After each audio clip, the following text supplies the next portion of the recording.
বিচার চাই। কোনো ঝগড়াঝাটি ছিল? ঝগড়াঝাটি আপনি কি জানেন আমরা জানি না। চুলা শারমিন আমার ভারবিটা আর ভারবিটি, আমরা থাকি মির্জাপুর মাস্টার বাড়ি। তখন 2-3 দিন ধরে রসুল্লি ফোন দিচ্ছে যে তুই এখানে আয়, তোর জন্য আমি একটা চাকরি ঠিক করছি। রসুল এর আগে আনাজেটে চাকরি করে, চাকরিগুলো বলতে দিল আমি আনাজেটে চাকরি করি, সবাই এখানে থাকে, আমি যাব না। আমাদেরও বলতেছে যে কাকা আমার ওই জায়গা ভালো লাগতেছে না, আমি ওই জায়গা যাবো না। তখন আর বোনও বলছে যে তুই আয়। এইভাবে আসছে। ও বলছে যে আমি বেতন পাইনি, আমার কাছে টাকা নাই। আমাকে এরে আবার 500 টাকা বিকাশে পাঠাইছে। বৃহস্পতিবারে পাঠাইলে ও শুক্রবারে সন্ধ্যার সময় এখানে আসছে। এখানে আসার পরে রাত 8:30টায় স্ত্রী আর বোন বোনায় আর ভাগ্নি আছে, এদের সঙ্গে কথাও বলছে।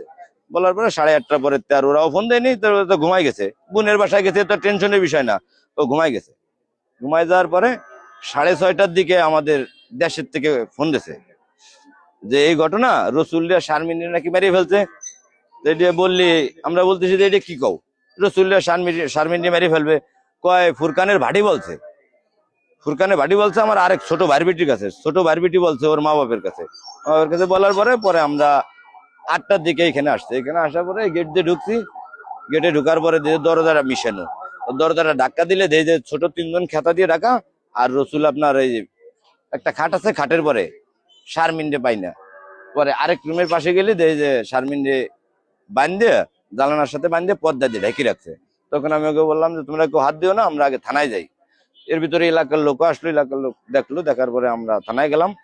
থানায় যাওয়ার পরে ডিউটি অফিসারে নিয়ে ডিউটি অফিসার সম্পূর্ণ রেডি কমপ্লিট করে তাদের টিম নিয়ে মোটামুটি আসলো এই পর্যায়ে। তিনি কেন তার স্ত্রী এবং সন্তানদের এবং শালককে মেরে ফেললেন, এটা কি জানতে পারছেন?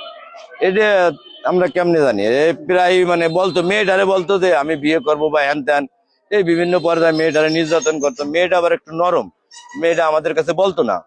আর বললেও মনে করেন আমার ওই ভাইয়ের সাথে কিছু হইলে টইলে ফোন টোন দিয়ে টিয়ে, কেউ মেয়ে দিয়ে তো আর চায় না যে আমি মেয়েটা নিয়ে যাই।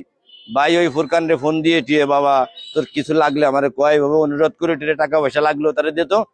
এইভাবে করে করে প্রায় ও টুকটাক একটু লাগাতো। লাগাইলে মানে ওর টাকা পয়সার মনে হয় দরকার হই না কিভাবে জানি না, ওইভাবে প্রায় বিরক্ত করতো শ্বশুরি ওরে দিত যে মেয়েটা যদি একটু ভালো থাকে। অনেক কষ্ট করে দিত। এই লোকটা গ্রামে চকিদারি চাকরি করতো আগে, এখন খ্যাত খামার করে, তার ভিতরে জামাইরি অনেক টানা টানতো। এই 5-6 মাস আগে মেয়েটা খুব অসুস্থ। এই লোকটা দেশে নিয়ে যেয়ে ট্রিটমেন্ট করে সুস্থ করিয়া এই জামাইরি খবর দিয়ে নিয়ে তারে বুঝে শুনে দিচ্ছে যে বাবা এগুলো আর করিস না, এগুলো তোর 3টে মেয়ে হয়েছে। তুই সেই সময় ছেলেটা অনেক ভালো, বলে যে হ্যাঁ আব্বা আমি আর কিছু করবো না, মারধর করবো না, কোনো জ্ঞানদাম করবো না, ওরা বাসায় থাকবি না। আমি গাড়িটা কোম্পানিতে